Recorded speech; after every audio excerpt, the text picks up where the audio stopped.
I'm Tom. And we are VIMTV Velocities in Music, the best kept secret in music reviews. Today we're going to review the Shins' fourth album called Port of Morrow. It's not really fair to call this the Shins anymore, I don't think. No. It's more really the not. James Mercer show. He fired, coming into this album, it's been, 5 years, almost 5 years since since they released Wincing the Night Away in 2007.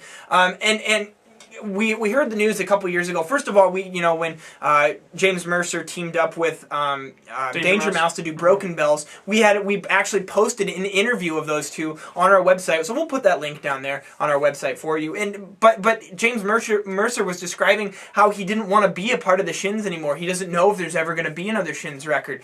And then, that was a couple years ago now. And then we hear that he fired, that they were going in a different direction than with the drummer and the keyboardist. So, to me, that sent huge warning signs, like, uh-oh, he didn't want to do this, and then two of the members left and got replacements for. What does that mean? I thought it was going to be more electronic. I thought it was going to be just basically another Broken Bell. Just really, more of that style. And I thought that Wincing the Night Away was a really moving album, very produced, but in a good way. It really conveyed a lot of things. Oh Inverted World, an indie classic, Shoots Too Narrow, kind of a more fun side of the Shins. But Port of Morrow. It's not electronic like I thought it was, but I just gotta say, I found this to be a gigantic disappointment from day one. When I heard Simple Song, which was released in advance of the album as the single, it's very catchy. James Mercer's addictive voice is doing all of his vocal hooks that he always he's trademarked for, right? And that song, but it's just something missing from that song, so I was kind of iffy on that as a single, and it turns out that is the clear highlight on the album as far as tracks go.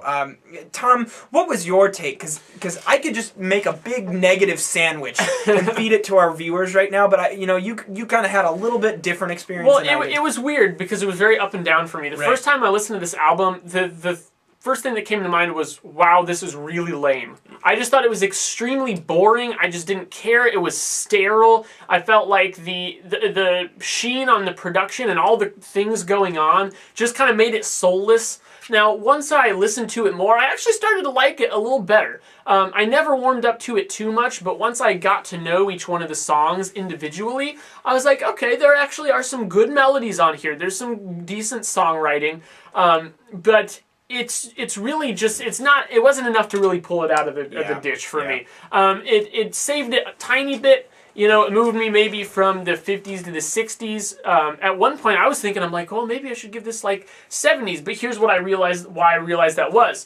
It was because I was at about track 4 or 5, which track 4 or 5, those are a couple of my favorites. I know you hated those tracks. Right. But then after that, it's just boring. It's just snoozeville for me. Yeah. Tracks 6 through 9, I just hate. I just hate those 4 tracks.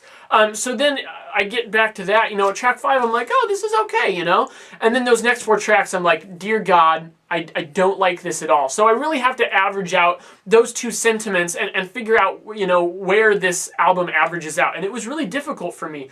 Now, one thing that I think is a problem, is the production and all the things that are added in. At that point, we always talk about it's kind of hard to say whether it's production, whether those things are added in, after the fact in the production stage of the album, or if James Mercer had it in mind to have all these little things going on, from the get-go. I don't know. It's kind of like Star Wars Episode 1, The Phantom Menace. Yes. Where there's just so much stuff on the screen and like all these special effects to cover up for just the lack of any content. Yeah. And the songwriting here is cheap and generic. There's just not a lot of value added in these songs. You've heard carbon copies of these songs on just turn on your local pop radio station and you will hear the same type of songwriting. Now, but what James Mercer does is he adds his vocals to it and tons of these production effects.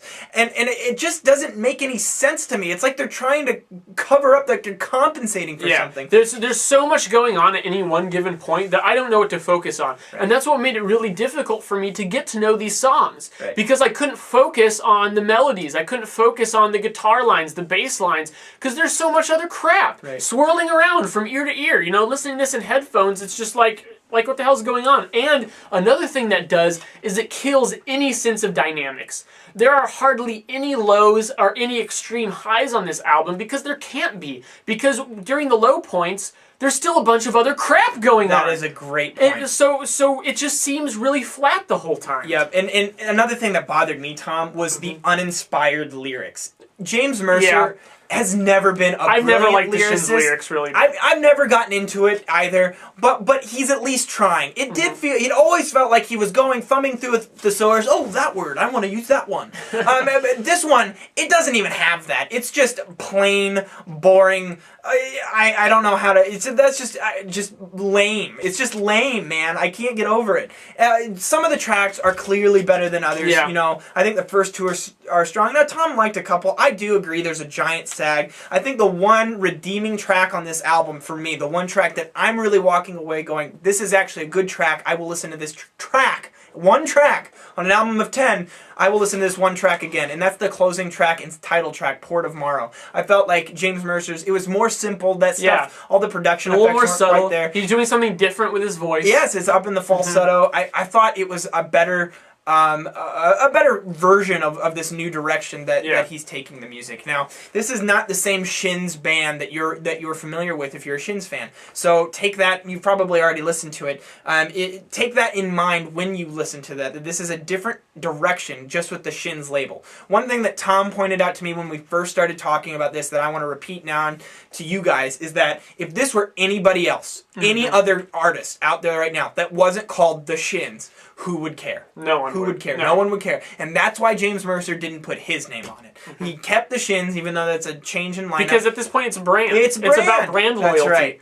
And that's just lame as well. So, big lame sandwich from the Shins. We're a little disappointed in that. Tom, what are you scoring this? You know what? I'm going to go even lower than I originally said. Once we started talking about it, like, you can't justify a 60. I can't do that. I know. What are you doing? I'm actually going to go 59. Okay, I'm going to go 58. All right. So upper 50s, just wah, wah, wah. What did you guys think? There's a lot of people out there that still like this album, that still liked the And that's fine. And that's totally fine. Just keep in mind, what we're going for is that complete album sound. We're looking for, originality, a big conveyance of convincing emotion and mood, and good songwriting. And we just didn't feel like this album represented any of those elements. So, but it was catchy. It was poppy. At some parts. And if you like that, don't ever let a music reviewer tell you what you should like and shouldn't like, because it's music, it's your music, and you should love it for what it is. Let us know what you thought at www.velocitiesandmusic.com or youtube.com/velocitiesandmusic. Also, please follow us on Twitter and like us on Facebook, because that's where we do all of our conversing with our biggest and best fans who are such a big part of VIMTV. Thank you guys for watching. I'm Jake. I'm Tom. And we are VIMTV, moving music critique forward.